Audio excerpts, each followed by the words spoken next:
Now, look at it this way. See the whole vast world as infinite states. All states.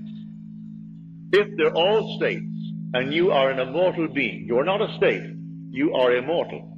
You enter a state, and the state becomes alive. Therefore, you are not to blame if you enter a state unwittingly, and it's a horrible state. Men not knowing, yet you are in a state, they condemn you. But you have to express the contents of that state. If you enter the state of poverty, you have to experience poverty. If you remain in it, you must go and drink that to the very last drop, the dregs of that cup. If you go into any state and remain in that state, you're going to drink it to the very last drop. But you can get out of a state. You don't have to remain in it if you know it's a state. If you don't know it's a state, you identify yourself with the state and think that you're it. Man has identified himself with this little body, and he thinks he is it. So the day comes, he has to discard it because he's worn it out. And he discards it, all of his friends are crying. They think he died. He can't die. He is an immortal being who wore a garment of flesh and blood. That same being who goes into states, remaining in a state, and the state has to be expressed by him who resurrected the state. For I am the resurrection and the life of that state. Now, you can change an individual with or without his consent if you so desire. Here is the story of a friend of mine. I persuaded him to give up his job here. I knew he was a single man, and he would like to do what I am doing. So I said, San Francisco is wide open. I only go there once a year for 4 weeks at a time. Now I have reduced it to 2 weeks at a time. But I used to go, in the early years, 4 weeks. I said, they need someone badly who knows this law. You can't teach the promise because you do not know it. You can tell it, but from hearsay, because you have not experienced the promise.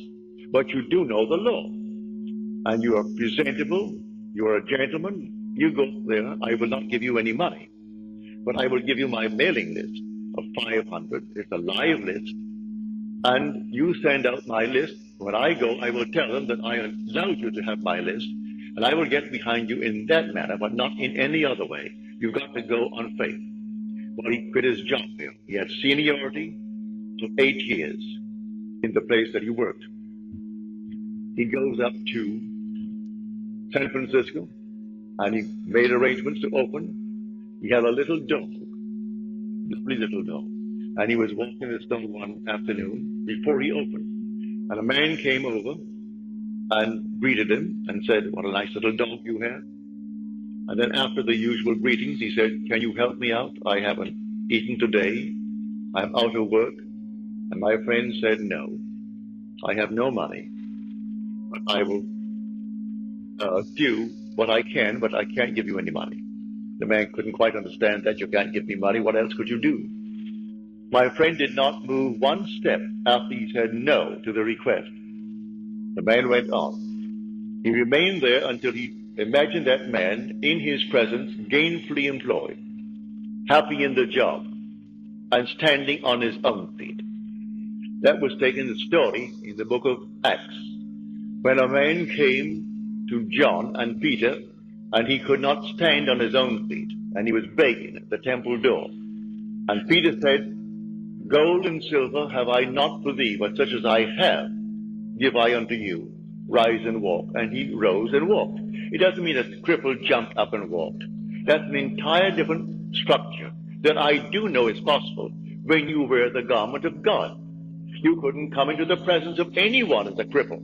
The minute you came by, he ceases to be a cripple. If he has no feet, feet come and fill the sockets. If he's blind, they come in and fill the sockets. And he is not blind. And you do nothing to do it.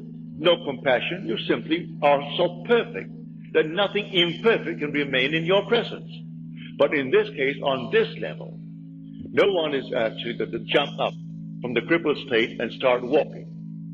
But he takes a man who is crippled, who is standing on other people's feet by begging from them.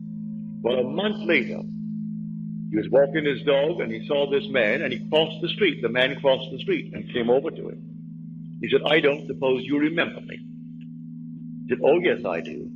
I remember you just about a month ago that you asked me for money. He said, yes, and I want to thank you for not giving it to me, and extended his hand to my friend. He said, had you given me the money, I today would be asking you for money. Because you did not give me, I was so embarrassed and so annoyed with myself that I put myself in that position. I went out the very next day and I got a job, a good job. It pays well. And it has promise of growth. And I am very happy in the job.